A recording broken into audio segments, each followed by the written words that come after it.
Welcome to Real Time with Big Bollywood Buffs. Today, my guest is a supremely talented actor. She's one of India's most prominent, powerful, and nuanced performers. Here I have today with me the wonderful and lovely Shefali Shah. Hi. Hi Shefali, welcome to Real Time with Big Bollywood Buffs. Thank you. How are you feeling today? Good. Little tired, but good.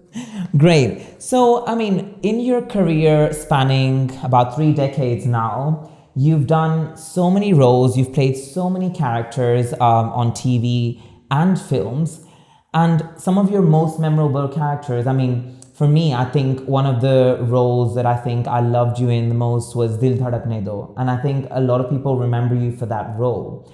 But I wanted to ask you because I've seen in some of your interviews and you have spoken about the fact that, in Bollywood, actors do get typecast a lot. So when you did that role and you played it so effortlessly, bearing in mind that you were actually just a couple of maybe like 10 years max older than the actors themselves, like Priyanka and Ranveer.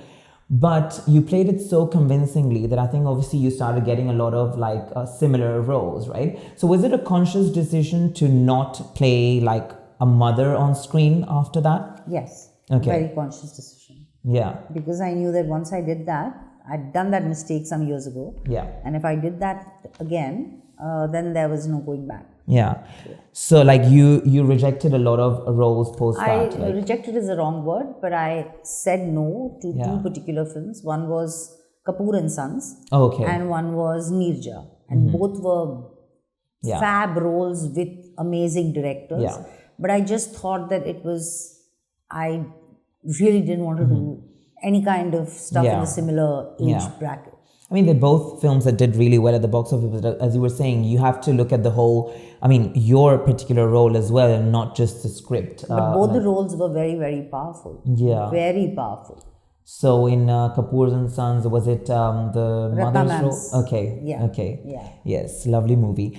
But also there was a time in your career, you've been working actively in the industry for like almost 30 years now, and there was a time when you mentioned that you were not really getting the kind of work that you wished you were, you wished for or you hoped for, especially bearing in mind your potential. You have incredible potential as an actor. So at that point, did you decide, was it then that you decided to take a break and some time off work to kind of focus on yourself, things that you enjoy doing, such as painting, and you went to Barcelona, right, to do an art course there in Spain? Yeah, because my career has been more about waiting than actually working. Okay. And it used to bother me a lot for a very long time. And then I realized that the kind of work I want to do will not come every day. So I'll just it will be, probably one film a year or one film in 2 years sometimes. And as a creative person, I needed an outlet of some kind because it was driving me mad.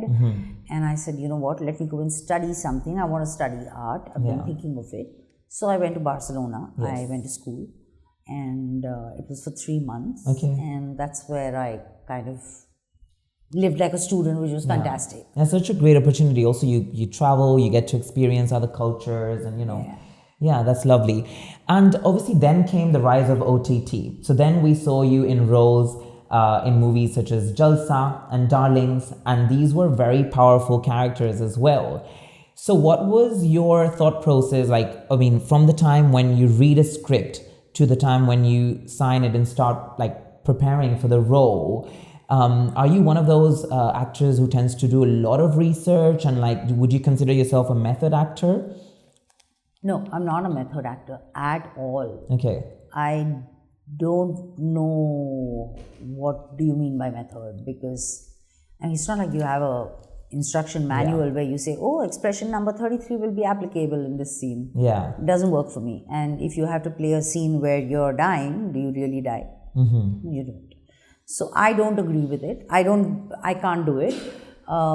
It's been mostly choices on pure instinct. So when I read a script, if it kind of hits me and churns me inside out, I will say yes to it. Okay. So that is normally it's not a selection process. It's just I read something, and if it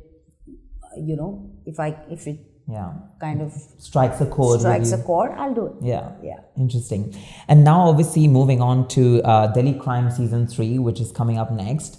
Now, your role in the season, I mean, even in the previous 2 seasons, has always been this very powerful senior police inspector who, I think has completely changed the narrative for female police officers working, in India. Because you're a role model for them, like that, people look up to this character on screen, and I think it's just so powerful that it people really enjoy watching you in this character. But what can we see this particular season, which is kind of different from what you've done in the previous 2 seasons, also bearing in mind that the topic is very sensitive because it's more about human trafficking, right? All 3 seasons have been very, very sensitive topics. It's been a year since the last case. Yeah. And in season 2, she was sent off in the name of promotion. She was actually just thrown out of the system and sent off to Assam and said, you know what, let's keep her out of our hair type of a thing. So she's coming from a different mindset altogether. Also, she is a DIG, but she's not somebody who can sit behind a table and just strategize. She has to get her hands dirty. Yeah. What I feel is one of the biggest changes in this season in Vartika or the way I've played her, is that there is no bravado. There is no need for, chest thumping. Yeah. She just does what is required. It's not that she doesn't feel as intensely, she does. Yeah. But she doesn't have the luxury of time to sit and indulge in her pain or anger. She just has to be like, okay, I'm feeling this, fine, but I have to do this. I have to get these criminals. Yeah. So that is what she is, I feel. And that's been a big shift. Not a big shift actually, but a shift. Yeah. And of course, every season, every case, every moment brings out a different reaction. So. For sure. And was there a particular scene which you felt was really challenging for you whilst playing this character, where you probably thought you had to give more retakes? Or, all actors have days when they're probably feeling more energetic and feeling the character a bit more. Maybe there might be certain days where you feel like, it might be the scene, or it might be how you're feeling on the day, right? So there was one which was, it was more than challenging, it was a very exhausting day because there were multiple actors. I mean, the actors who play small parts, not even parts, crowds and all that stuff. Yeah. Set, yeah. And they just wouldn't get it right. And we were at, just on that scene forever and ever. I think we did 17 takes for it, and it just completely drained me out. Having said that, every moment that you play kind of consumes you, and then you give it your everything, and then that's how it is. But that's a part of my job. A part and parcel of it, yeah. Now, Delhi Crime is also one of the very few shows on OTT that has actually won an Emmy Award. So the only show from India. Yeah, from India actually. So how do you feel about that? Do you feel that the pressure is even higher, when you have to perform? When we did season 2, of course the pressure was very high because you were going to be compared directly to a show which is kind of completely hit it out of the park. So yes, but then I think every show, every part, every role requires the same amount of passion, and it needs to push you to the wall to be able to deliver the best you can. And that's the beauty of doing what I do. Yeah. And yes, there is pressure. I mean, there's pressure all the time, and particularly for Vartika because she's become larger than life. Yeah. And so has the show. This Madam Sir became a big thing. Yeah. So I'm hoping that my interpretation of her this season gets as much love as the earlier two had. Of course, yeah. But also, because you're reprising a role which you've already done in previous seasons, does it sort of get easier to get into the skin of the character because you're so familiar with it, right, already? Unlike sort of having to start preparing for a new role or a different character for a different film. any part that I do, it's not easy. Yeah. Because I go onto a set thinking I don't know. Yeah. So it's like, oh my God, I have to start all over again. So you like to sort of unlearn and then... There's no other way of doing it. Yeah. Otherwise it would be so boring. Yeah. But I think I do, the moment I get onto that set, there is something that just changes in the way I walk, in the way I talk. So, yeah. And this season particularly is more about a sort of systemic form of crime, right? Also, I wanted to ask you what aspects of the personality of Vartika, the character that you play, surprised you the most? And also what aspects could you relate with the most in terms of like your own personality? I almost relate to a lot of stuff she does. Okay. You know, we are very similar. We are highly, intensely emotional people. Yeah. But the difference is that she can't show it. Okay. You know, she has a job to do. You have to put up this facade. Yeah, she just has. She doesn't have the time to sit and cry or feel bad. She just has to run and get those criminals. She's obsessive, and so am I. Yeah. Once I get into something, that's it. Okay. I'm completely into it. Yeah. I think she's righteous. I like to believe I am. Mm-hmm. She hates lies, which I do too. Mm-hmm. And she's, what's inside is what you'll get. Yeah. Kind of a thing. But she has learned how to tweak or, you know, kind of use certain things which can help her navigate her way through getting stuff done in a place of bureaucracy. Okay. And that I feel I don't have. I don't have the... Doing some jugaad. And, I don't think I have that in me. I don't have that streak of... manipulation is a wrong word, but she just knows what to do if she has to get something done her way. Yeah. And she's pretty defiant.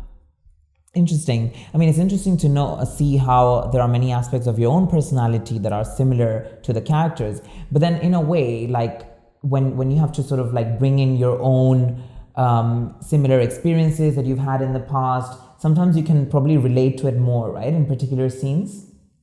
Well, none of us have been in the shoes of Vartika. Yeah. None of us have had to see any of these crimes firsthand. Yeah. So there is nothing that I can pick out of Shefali Shah's experience to use here. But in terms of like maybe liaising with people or like being that sort of like boss woman who's, you know... I don't know. She has far more power than I do, for sure. Okay. And she knows how to use it. Yeah. And I also feel she's far more confident than I am. Okay. That's Vartika for you. And I don't know how much of my experience... I mean, you go through life and you meet people and you see situations and you experience situations and something gets stored in the back of your mind and it probably subconsciously you'll end up using it in a character or a scene. But it's very difficult to quantify it. Yeah, for sure. Now, obviously, we know that, you know, this season revolves around a sensitive topic of human trafficking. What sort of message do you think or do you hope that the audience gets after watching the show?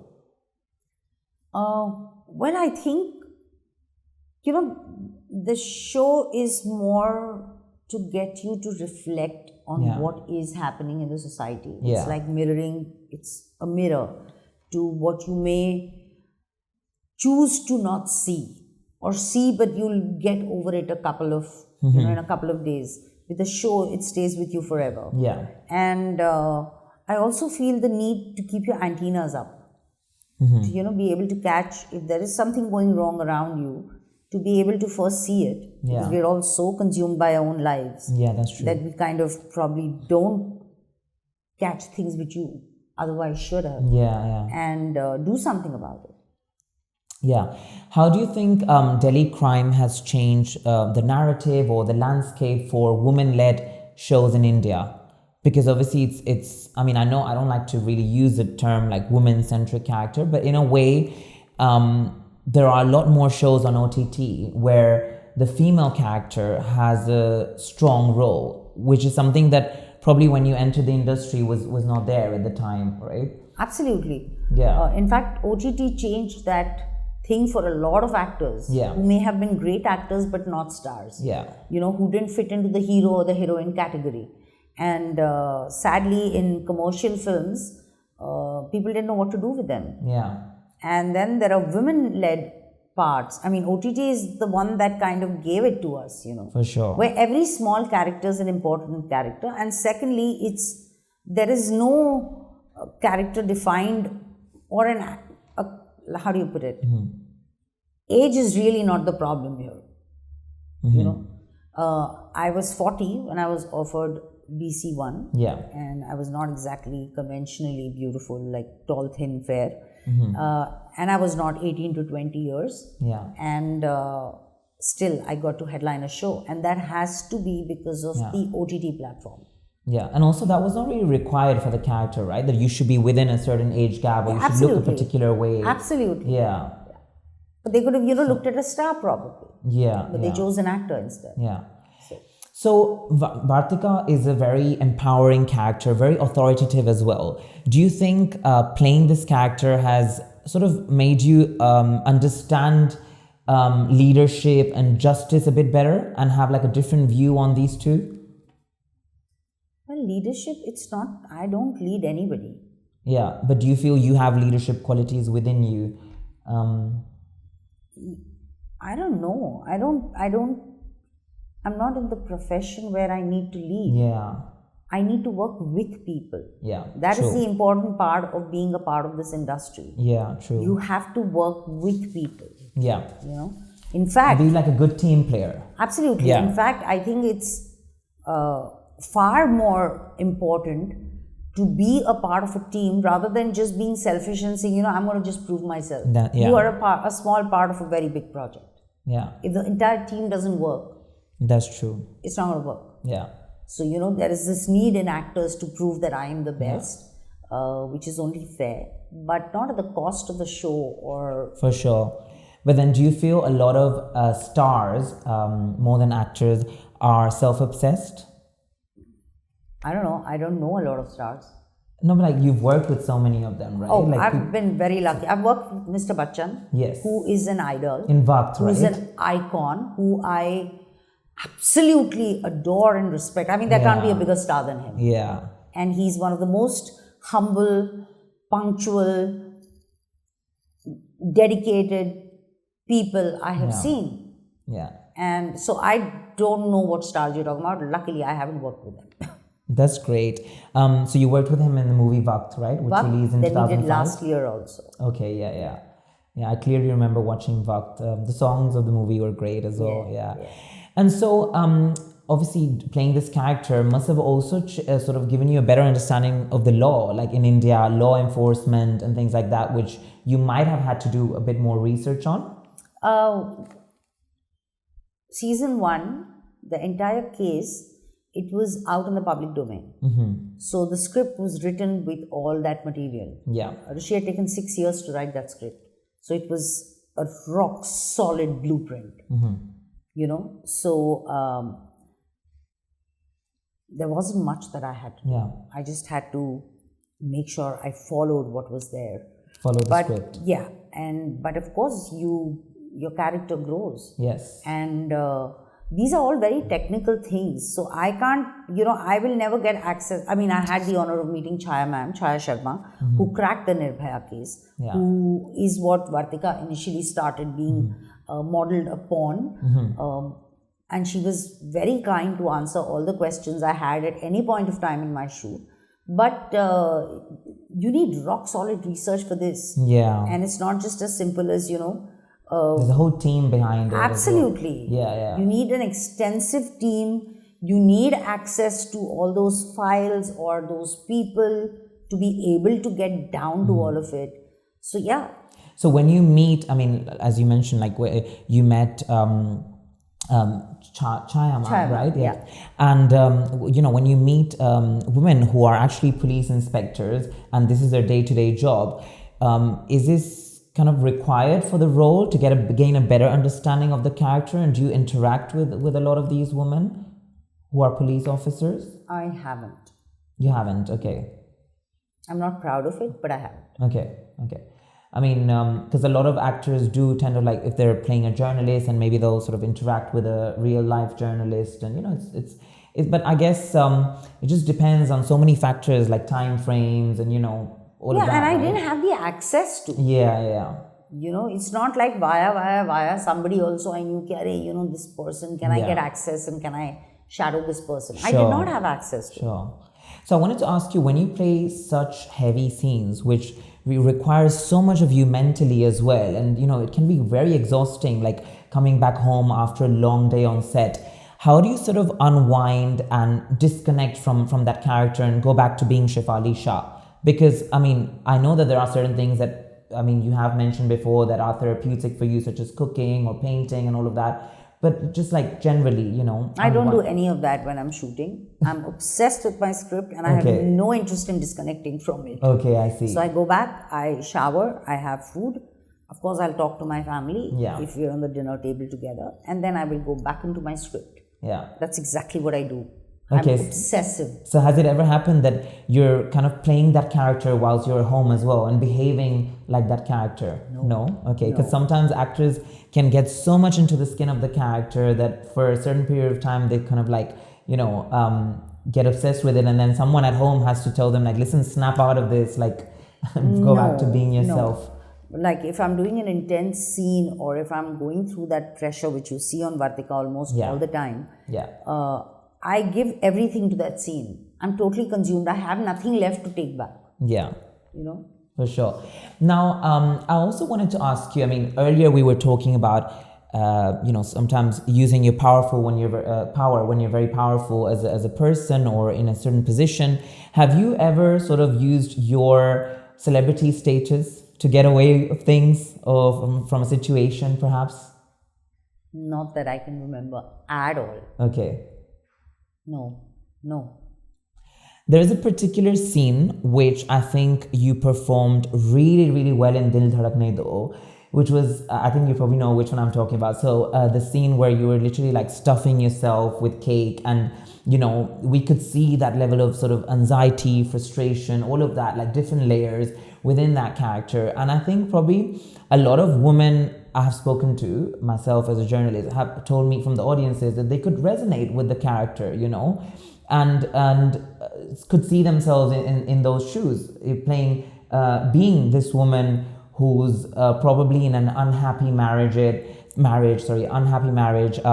faking it for society. I mean, I myself know women like that who have to do this, sort of fake it in front of society, maybe act like they're in a super happy, steady relationship, especially nowadays with social media where, people do pretend like they're having the best relationship ever, always showing the highlights of their life, traveling here and there. But, I'm sure my question to you is, I guess you must have received a lot of feedback and comments from women after watching that scene. Yeah. Right?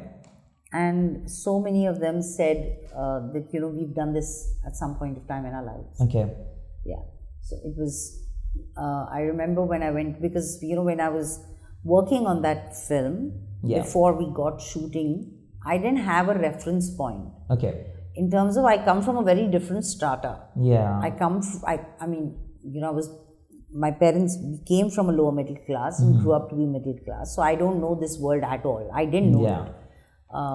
I don't have friends in that world either. I don't go for parties.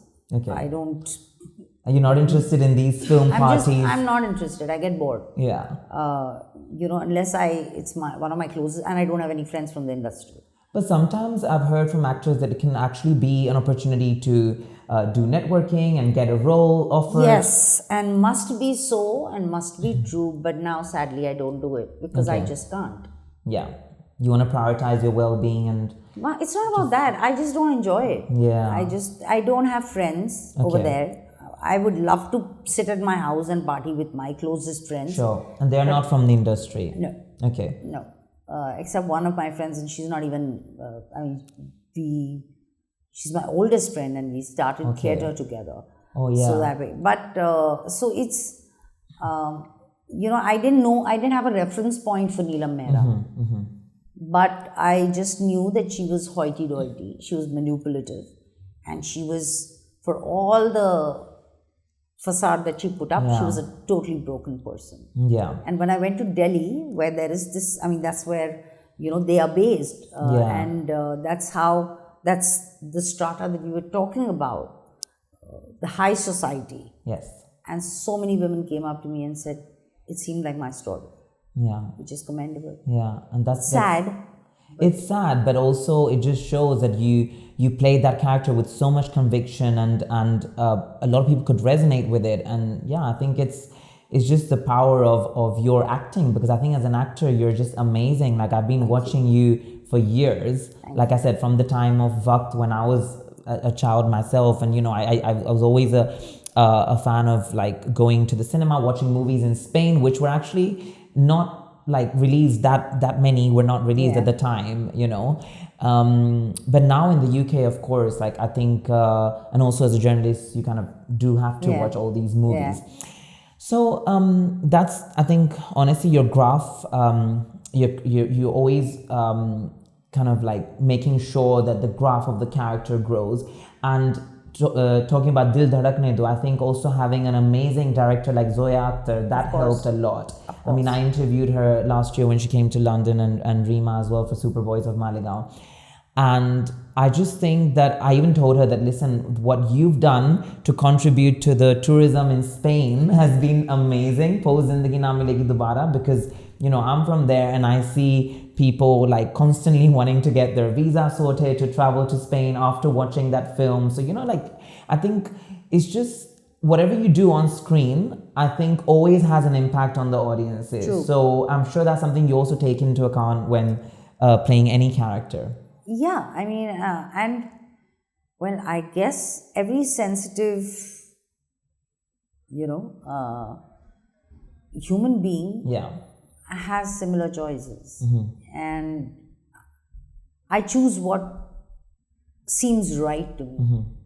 So if it's moving me, it's a story that I believe will move people. Yeah. And that's how, I pick stuff. And luckily it's worked. Yeah, it's worked. And as you were saying earlier that you don't really attend film parties and things like that because you don't feel like you have personally connected maybe on a certain level with your co-actors.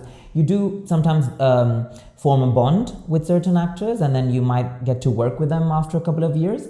But I think, a couple of people have actually told me this. So do you think it's hard to maintain relationships in Bollywood and in the film industry?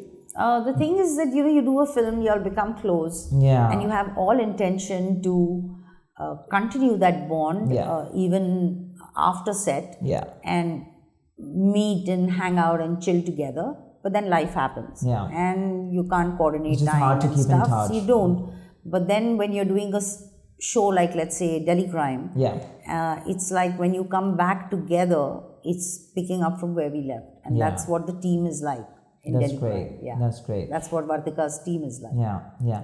And obviously, there's also a lot of camps in Bollywood where, certain actors belong to those camps or always like in those social circles, and we see them hanging out together and stuff. But I think all of that probably, because, some actors, like, for example, recently I interviewed Mr.